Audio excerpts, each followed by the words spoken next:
Advocates bar association federation పిలుపు మేరకు రంగారెడ్డి జిల్లా కోర్టు అడ్వకేట్స్ జేఏసీ ఆధ్వర్యంలో ధర్నా నిర్వహించారు. సిద్దిపేటలో న్యాయవాదిపై పోలీసులు దౌర్జన్యం చేసి కేసు నమోదు చేయడంపై రంగారెడ్డి జిల్లా అడ్వకేట్స్ జేఏసీ బగ్గుమంది.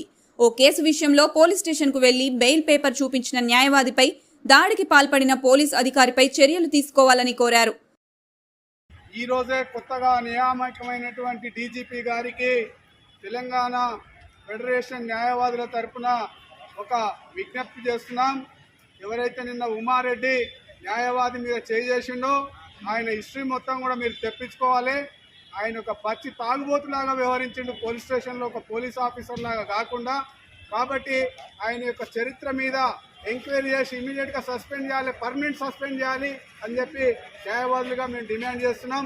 అదేవిధంగా ఏదైతే బెయిల్స్ హైకోర్టు బెయిల్స్ ఇచ్చినాయో హైకోర్టు బెయిల్కు పోలీస్ స్టేషన్లో షూరిటీలు పర్మిట్ చేయకుండా డీజీపీ గారు వాళ్ళ యొక్క అథారిటీస్కు ఏ యొక్క షూరిటీ కూడా పోలీస్ స్టేషన్లో కాకుండా కోర్టులోనే సబ్మిట్ చేసే విధంగా కూడా ప్లాన్ చేసి ఈ యొక్క ఇట్లాంటి గొడవలు రాకుండా చూడాలని చెప్పి కూడా డీజీపీ గారికి నేను విజ్ఞప్తి చేస్తున్నాను.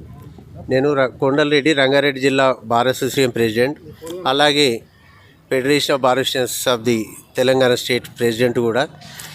మొన్న 9వ తారీఖు నాడు 9/7/2024 రోజు మా అడ్వకేటు రవికుమార్ అని సిద్దిపేటల న్యాయవాది యాంటిసిపేటరీ బెయిల్ హైకోర్టు గ్రాంట్ చేసిన తర్వాత షూరిటీస్ పర్మిట్ చేయడానికి తన క్లయింట్ను తీసుకొని పోలీస్ స్టేషన్కి వెళ్ళాడు.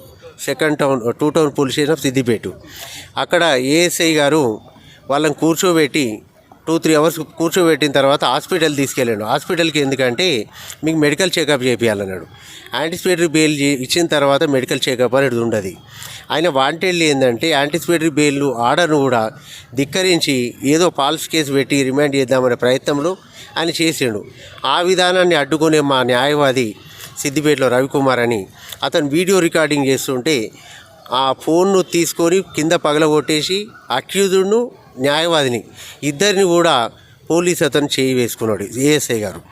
సో అది కాకుండా సిద్దిపేట 1 టౌన్ పిఎస్లో మా అడ్వకేట్ సోదరుని మీదనే అక్రమ కేసు ఒకటి పెట్టిండు. సో ఇదంతా కూడా హైకోర్టు ఆర్డర్కు చట్టవిరుద్ధము.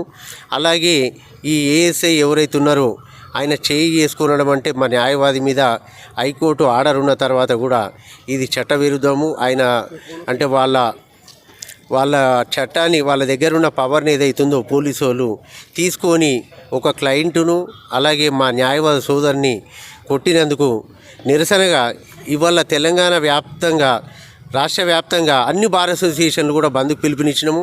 నేను బీయింగ్ ఫెడరేషన్ ప్రెసిడెంట్గా అందరూ కూడా సంపూర్ణంగా మద్దతు ప్రకటించారు. 60,000 మంది న్యాయవాదులు కూడా ఇవాళ కోర్టులు బహిష్కరించి మా న్యాయవాద సోదరునికి సంఘీభావం తెలిపినాం. మా డిమాండ్ ఏంటంటే ఆ ఏఎస్ఐ గారిని, సిద్దిపేట 2 టౌన్ ఏఎస్ఐ గారిని ఇమ్మీడియట్గా సస్పెండ్ చేయాలి.